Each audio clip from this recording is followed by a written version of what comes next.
whether our life is truly God-centered or not. Because in addition to the societal pressure to live in the moment and impulsively and for the self, there is also the misunderstanding of what it means to be God-centered. And so there are people, for example, who might say that, I can worship more efficiently at home than in the masjid. These are experiences that not only have I heard from others, but sometimes I have even felt them myself, and then I have to question my own thinking and my own priorities. That it is Laylatul Qadr, for example.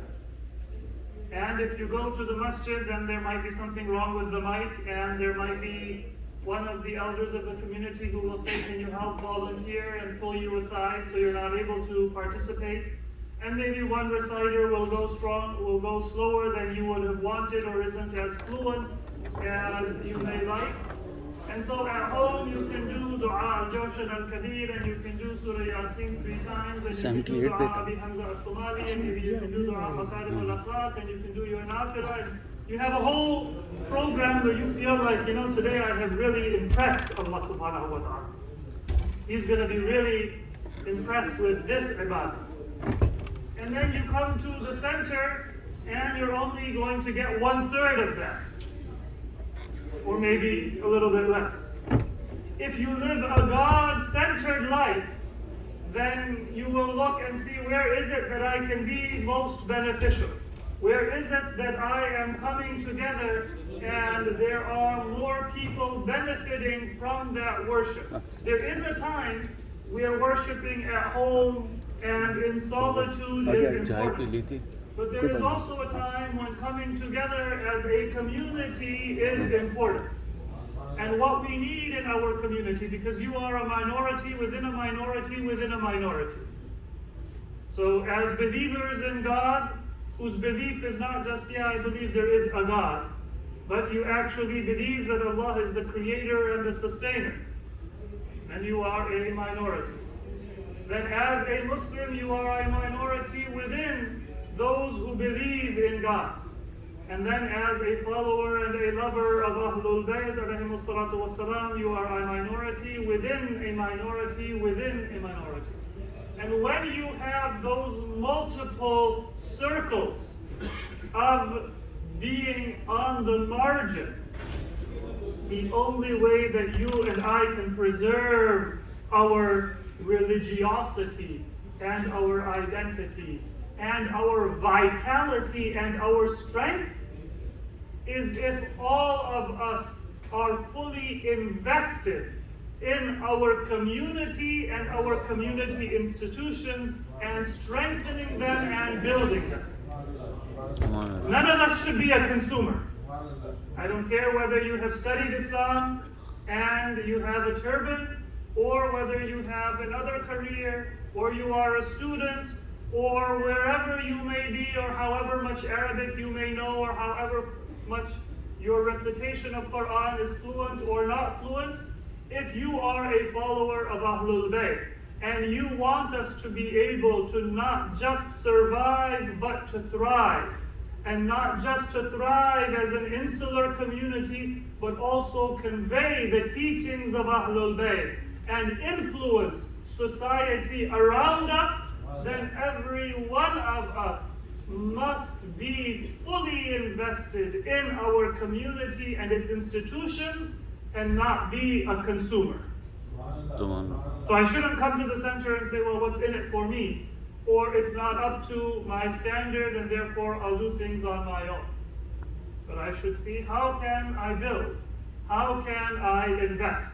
And that might mean that for some of us we come every day, and for some of us we come once a month, based on our circumstances and our other obligations and our affiliation and so many other factors. But whatever our level of participation is, our loyalty and our priority should be to build and to invest in any institution that is dedicated to Ahl-e-Bait alayhimus salatu wassalam.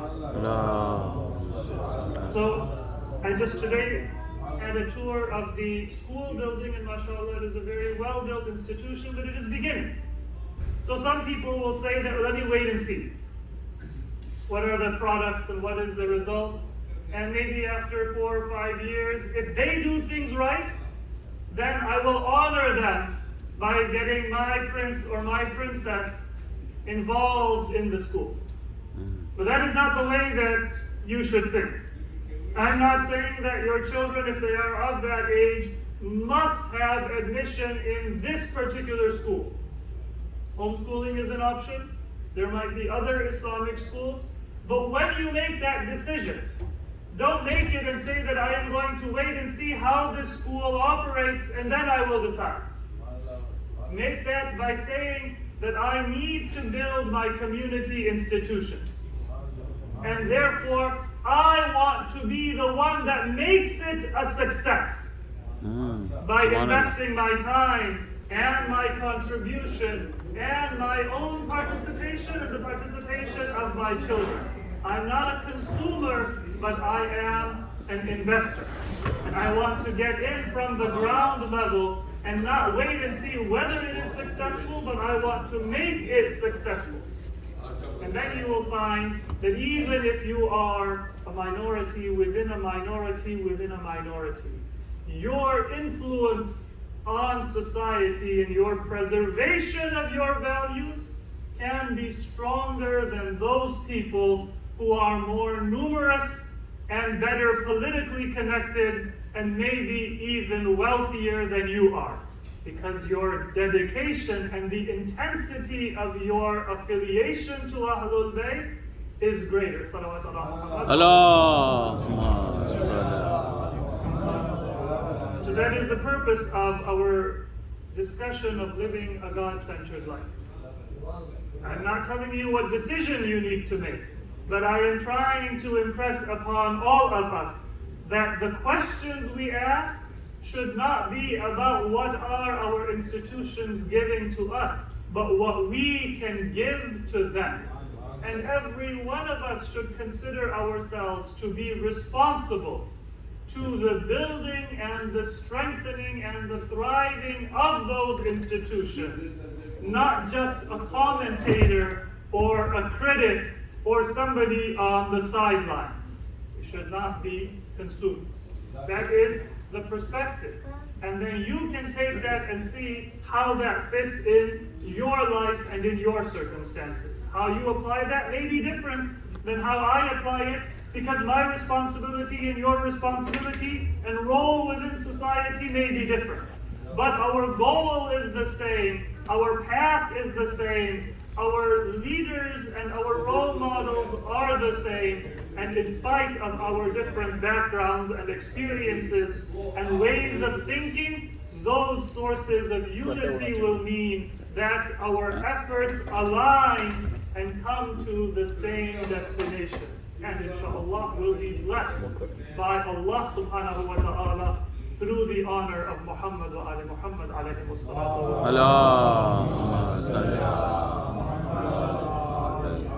Now, yesterday I mentioned 2 obstacles to a God-centered life. One was fun, and one was to look for what is interesting. Don't choose a college or a career or any other major decision in life based on these 2 factors. And I challenge all of us to try to take them out of primacy within our life. Don't take it out of your life, but take it out of primacy. How many times has somebody asked me, oh, you just got back from a trip? How was it? And the first thing that I say is, oh, it was good, I had fun. Or it wasn't good, I didn't have fun. That's what I mean by primacy. If you tell me that you went somewhere and I ask you how was it, the first thing that you should answer was, do you think that it was pleasing to Allah subhanahu wa ta'ala or not? Do you think you went for the right reasons? Maybe you're going for a business trip. But if you go for a business trip, and I've seen some Muslims who do this, they make a point to visit whatever masjid is closest. Maybe it's not always convenient, but they say, I want the masjid of this city to witness for me on the day of judgment. I came for a conference. I came for a business trip. I came for a school trip. But I want not just the restaurants to testify that so-and-so was here. Not just the parks and the mountains and the scenic places. But I want the masjid to testify that so-and-so came here and visited. Did I go for the right reason? And then did I benefit from it? Start from there. And then I hope you had fun as well. And I hope you arrange your trip so that it is also enjoyable. If you do it for the right reason and you do it in the right way, then you will find that it will also bring you satisfaction and you will never have regret. Even if the conference didn't teach you anything, even if you didn't learn anything or you didn't close the deal or whatever it is that you wanted to do, you won't come back with regret. Because the purpose was for the right reason and the way that you conducted yourself was in accordance with seeking the pleasure of Allah subhanahu wa ta'ala, you will come back successful, regardless of anything else that may have happened. You went for sightseeing and you got rained out, but you will not be disappointed because of why you made the decision and how you made the decision and how you conducted yourself. I don't want that to mean that therefore we shouldn't have fun in college, or that we should not enjoy the career that we choose. But sometimes among our own young ones, we have that criticism that my parents want me to choose a career that has a good earning potential in it. And they don't care about what my interests are. And so we go to the other extreme and we want to just study or take credits in something that interests us without thinking about the fact that it is our obligation not just to take care of our family, but to try to have a position of influence so that we can have a healthy effect on society.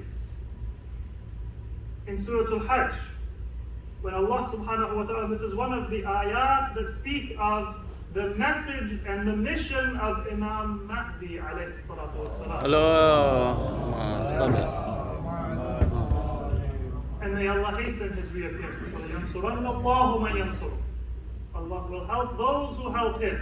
This is giving us a preparation for what it means to be a follower of Imam Mahdi. Any of us, we can pray with tears in our eyes. But how can I pray for somebody who is going to restore justice if I don't care about justice? If I can walk past a homeless person and I just kind of walk away and I see somebody panhandling on the side of the street and my first response is annoyance, maybe that person is not really in need. But if I see suffering in society, if I see injustice in society, if it doesn't affect me, and I don't feel any kind of responsibility, then what connection do I have to Imam Mahdi? Because that is what his mission is, to end. Any kind of spiritual darkness, I don't care about studying or learning my religion. Any kind of outward injustice, and I don't care about suffering or injustice that I see around me or that I hear about in the world.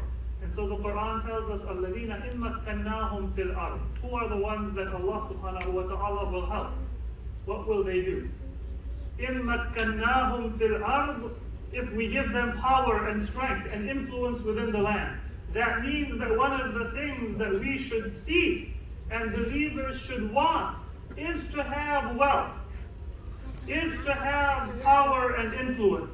Not so that we can create a political action committee and a lobbying group and we can ensure our business interests and our own personal interests, whether for our tribe or our income or for any other reason. But أقاموا الصلاة وآتوا الزكاة وأمروا بالمعروف ونهوا عن المنكر.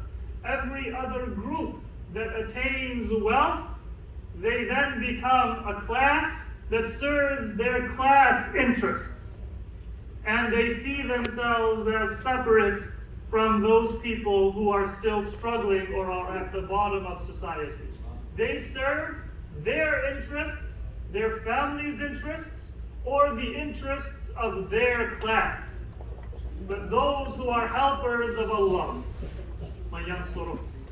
those who are truly awaiting with sincerity and not just with words, the event of Imam Mahdi alayhi salatu wassalam. And may Allah hasten his appearance.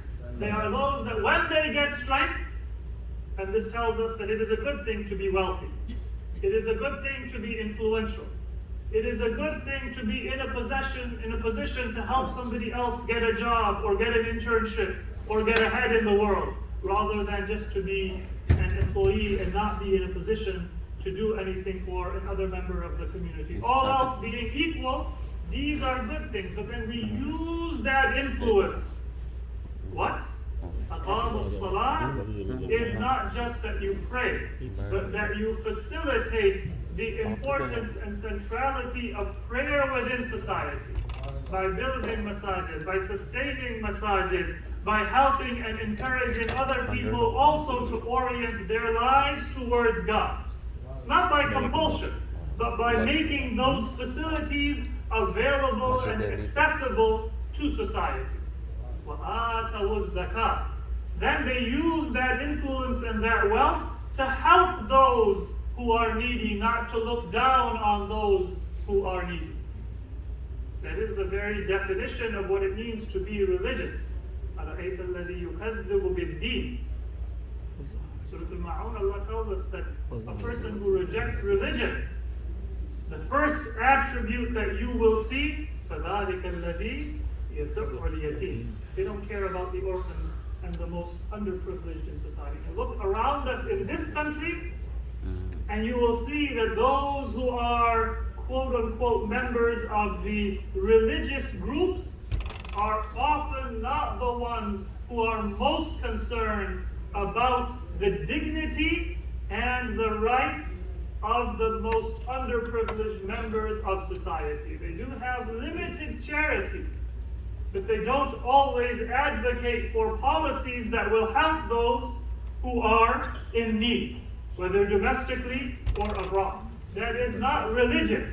That is the opposite of religion. And if people in our society have a bad impression of worshiping God and religious people, then it is because religion has been undermined.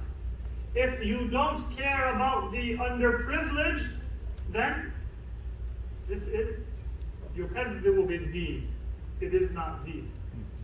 So this is what the believers, when they have power and influence and key, الَّذِينَ إِن مَّكَّنَّاهُمْ فِي الْأَرْضِ.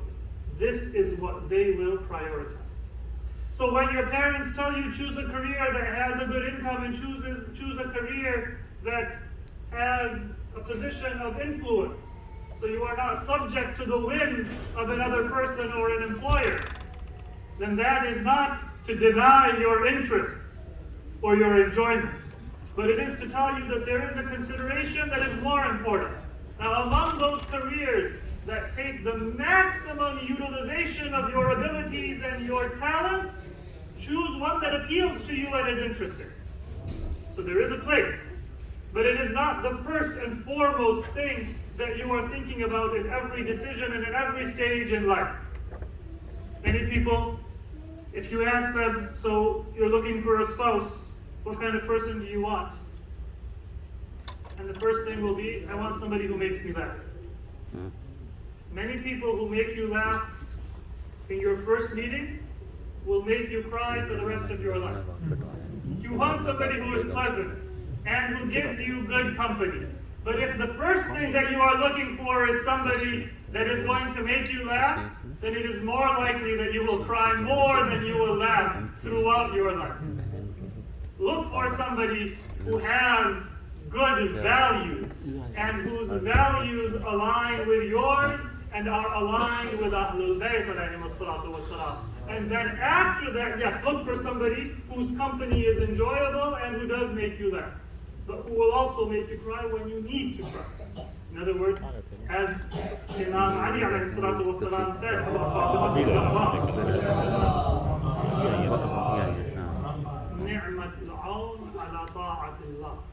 is a good assistant in worshipping Allah subhanahu wa ta'ala. That means that you want to make your spouse be happy, and you also want to hold a mirror to them when there is a need for self-criticism and introspection.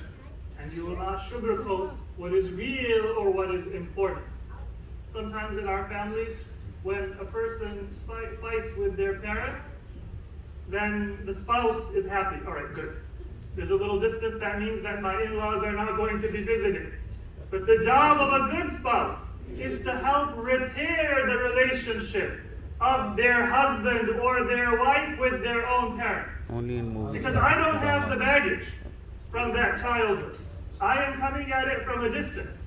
And so I shouldn't think of it as a victory, but I should think of it as an opportunity to help another family come closer. The victory is when your husband or your wife is closer to their own parents, their own siblings, their own family members. And this is what it means to think about your obligation first, and then to look at your own enjoyment and your own interests afterwards. Allah.